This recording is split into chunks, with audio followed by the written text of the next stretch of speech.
प्रयागराज में स्वामी अभिमुक्तेश्वरानंद सरस्वती को लेकर पॉक्सो एक्ट में केस दर्ज करने की बात कही गई है और उसको लेकर अब प्रतिक्रिया कई जगहों से आ रही है। खुद हमारे साथ शंकराचार्य स्वामी अभिमुक्तेश्वरानंद जी हैं। महाराज जी, आपको लेकर जिस तरह की चीज़ें अभी चल रही हैं और अब पॉक्सो एक्ट में केस दर्ज होना, ये शंकराचार्य के लिहाज से इसको कैसे देखते हैं आप? ऐसा है कि गौ माता की रक्षा की आवाज़ हम उठा रहे हैं। सरकारें बिल्कुल नहीं चाह रही हैं कि हम ये आवाज़ उठाएं। आज हमने धर्मयुद्ध की घोषणा की। ये देखिए, आज सवेरे ही हमने कहा कि कौन गाय के साथ है और कौन गौ मांस की बिक्री की आय से के साथ है। तो जब हम इस तरह से स्पष्टता करना चाहते हैं तो स्वाभाविक है कि अब इस युद्ध में शस्त्र अस्त्र तो चलेंगे। तो ब्रह्मास्त्र मारा है समझो हमारे ऊपर कि इनको ढेर कर दें, लेकिन हमारे ऊपर कैसे लगेगा? ब्रह्मास्त्र तो पापी अत्याचारी के ऊपर लगते हैं। तो हम तो पापी अत्याचारी नहीं हैं, हम तो एक निष्कलंक चरित्र के व्यक्ति हैं, तो हमारे ऊपर ये उनका चलेगा नहीं। न्यायालय ने उसको दर्ज कर लिया, दर्ज करके उस पर जांच कराएगी, गवाही साखी लेगी और दूध का दूध पानी का पानी हो जाएगा। इस ब्रह्मास्त्र का जवाब शंकराचार्य जी कैसे देंगे? ये ब्रह्मास्त्र का जवाब जो है, ब्रह्मास्त्र अपने आप फेल हो जाएगा। हमको इसमें जवाब देने की ज़रूरत नहीं है। क्यों? क्योंकि झूठा केस बना करके, जो झूठी कहानी बना करके कोई आता है तो उसको कहानी बनाने में ठीक है, कहानी बना देगा। कहानी बना के दाखिल कर दिया, दाखिल करके किसी तरह से आपने स्वीकार करा दिया, ठीक है। आप लोग आ गए, आप लोग मीडिया में चला दोगे, चर्चा शुरू हो जाएगी, विचारणा शुरू हो जाएगी, कोई ये सबको कहने का मौका मिल जाएगा। ये सब हो सकता है, लेकिन जब उस पर परीक्षण होगा तो परीक्षण में वो कहानी कैसे, जो झूठी होगी वो कैसे सच्ची साबित हो जाएगी, आप बताइए। तो इसलिए वो झूठी साबित होनी ही है। और जो झूठी कहानी लेकर के न्यायालय में गए हैं और एफिडेविट पर उन्होंने न्यायालय के सामने रख दिया है, वो झूठे साबित होंगे तो उनको दंड मिलेगा।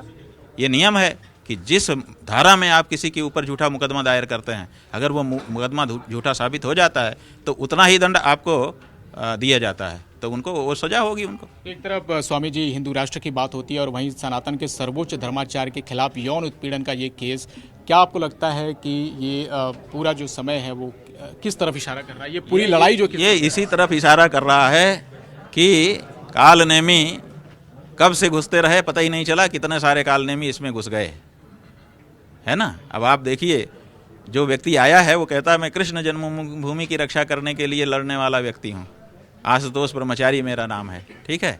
और हिस्ट्री शीट है उसकी, शामली जिले के कांदला थाने में, इसी उत्तर प्रदेश में, जो थाने की दीवार है उसके ऊपर पेंटिंग करके नाम लिखा हुआ है और पूरी हिस्ट्री शीट है। तो वो जो हिस्ट्री शीटर है, जो जाने कितने लोगों को मुकदमे फर्जी फंसा करके और उनसे उगाही कर चुका है, वो व्यक्ति जटा लगा करके सन्यासी साधु बन जाता है। और वो किसका शिष्य बनता है? राम भद्राचार्य, जो कहते हैं मैं जगत गुरु हूँ, उन जगत गुरु महाराज का, जो कहते हैं कि मैं प्रज्ञा चक्षु हूँ, मैं सब कुछ देख लेता हूँ। उनको हिस्ट्री शीट नहीं दिखती है। हिस्ट्री शीटर को चेला बनाते हैं और चेला बना करके शंकराचार्य जी के ऊपर आक्षेप लगवाते हैं। आप समझ लीजिए, और उनके पास किसका बल है वो भी समझ लीजिए। आपको महाराज जी कितना समर्थन मिल रहा है और आप इसका प्रतिकार कैसे करेंगे? हम उसका प्रतिकार हमको ज़्यादा करने की ज़रूरत नहीं पड़ेगी, क्योंकि जो झूठी कहानी होती है वो सिद्ध नहीं हो पाती है, उसको झूठा होना ही होता है। तो उनके लिए हमको ज़्यादा चिंता नहीं है। हम तो अपने गौ माता की रक्षा के लक्ष्य में आगे बढ़ना चाहते हैं। आपको लगता है कि सरकार से टकराव भारी पड़ रहा है? कुछ भारी नहीं पड़ रहा है। जब कोई व्यक्ति युद्ध में जाता है तो वो तो पहले से जानता है कि जब मैं इस बारे में आगे बढ़ूंगा तो शस्त्र अस्त्र मेरे ऊपर दागे जाएंगे, गोले। ये हमको पहले से पता था। जाने कितने हमारे शुभचिंतकों ने पहले ही बता दिया था कि महाराज जी आप जिस दिशा में जा रहे हैं उसमें कुछ भी हो सकता है। कई लोगों ने पहले ही कह दिया था, फेसबुक के सीट पे लिख दिया था कि शंकराचार्य जी के ऊपर अब आक्षेप लगाए जाएंगे, शंकराचार्य जी को अब किसी न किसी तरह से ये किया जाएगा, वो किया जाएगा।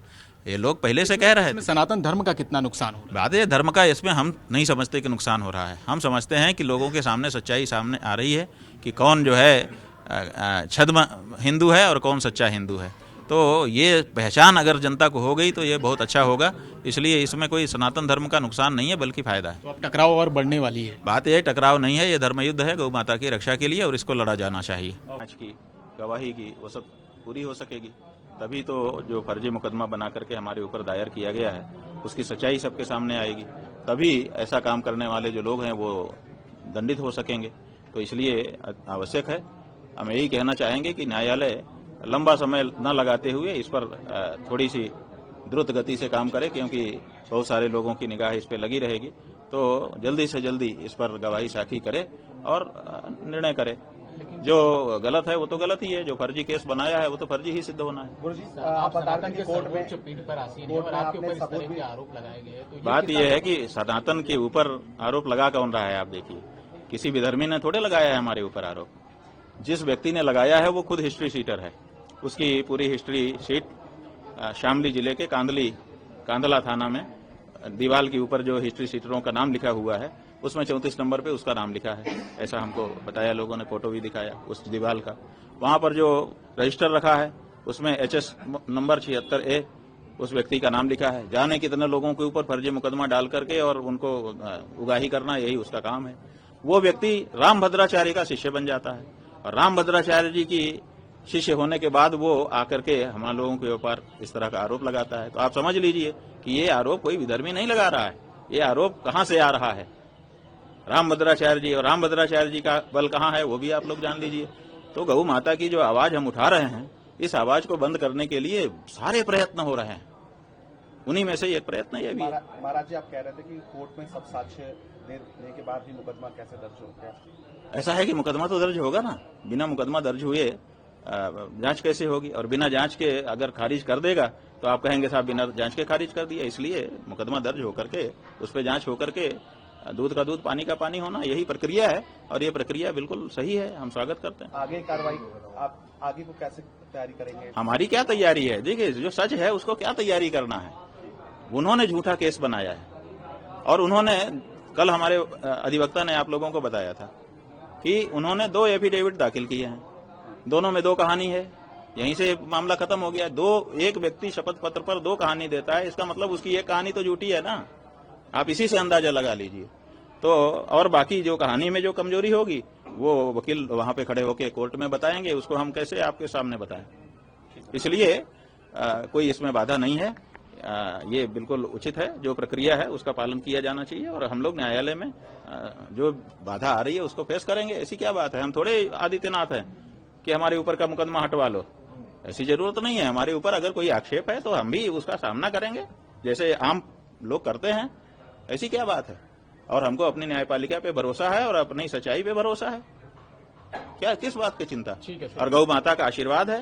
गौ माता के लिए निरंतर हम लोग आगे बढ़ रहे हैं, बिना डरे बिना भय खाए, और बढ़ते रहेंगे।